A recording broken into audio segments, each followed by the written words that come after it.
नामक गांव में अच्छैया नाम का भेड़ों का रखवाला रहता था। उसके पास एक गधा भी था। अच्छैया रोज उन भेड़ों को चराने ले जाता था। उधर उन्हें भरपूर घास चरने को मिलता था।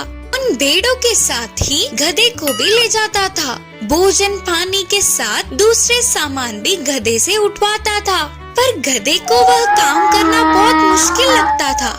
हमेशा की तरह भेड़ों को चराने ले जाने तैयार होने वाले अच्छैया के पास उसकी पत्नी आकर बोली, है जी, शायद बारिश आने वाली है। बादल छाए हुए हैं ना, लगता है आज भेड़ों को ना ले जाना ही अच्छा होगा।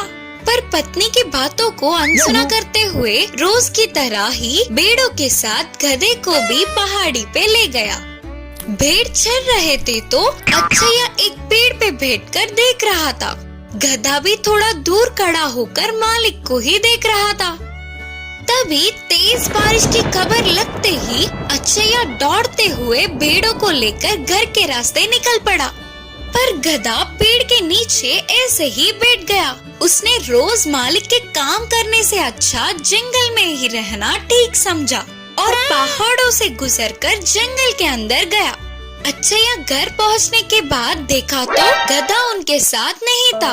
अरे रे, बारिश की जल्दबाजी में आने से मैं तो उस गधे को भूल ही गया। बेचारी कहाँ होगी? पत्नी ने समझाते हुए कहा, कहीं नहीं जाएगी, कल आप चराने जाओगे ना, तब ढूंढ लेना। उस दिन रात को अच्छैया को नींद ही नहीं आ रही थी। अगले दिन भेड़ों को चराने ले जाकर गधे के लिए पूरे पहाड़ी पर ढूंढने लगा, पर वो कहीं नहीं मिला। बेचारा गधा शेर या बाघ का शिकार हो गया होगा, बोलते हुए रो पड़ा। जंगल में जाने वाले गधे को वहाँ के हालातों ने डरा दिया।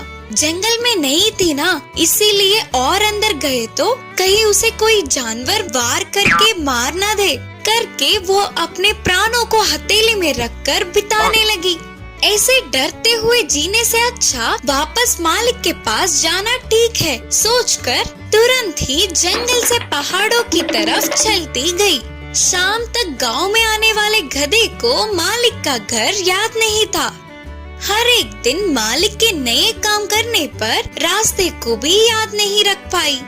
तभी अचानक एक घर से, इस गधे को मैं नहीं देख सकता, बोलते हुए बड़ी आवाज आई। अरे मेरे बारे में ही बात कर रहे हैं, मतलब ये मेरे मालिक का ही घर होगा। उसी घर से बाहर आता हुआ रामैया ने उसे देखा। उसके मालिक नहीं है सोचकर दुखी होकर फिर से आगे बढ़ने लगा गधा।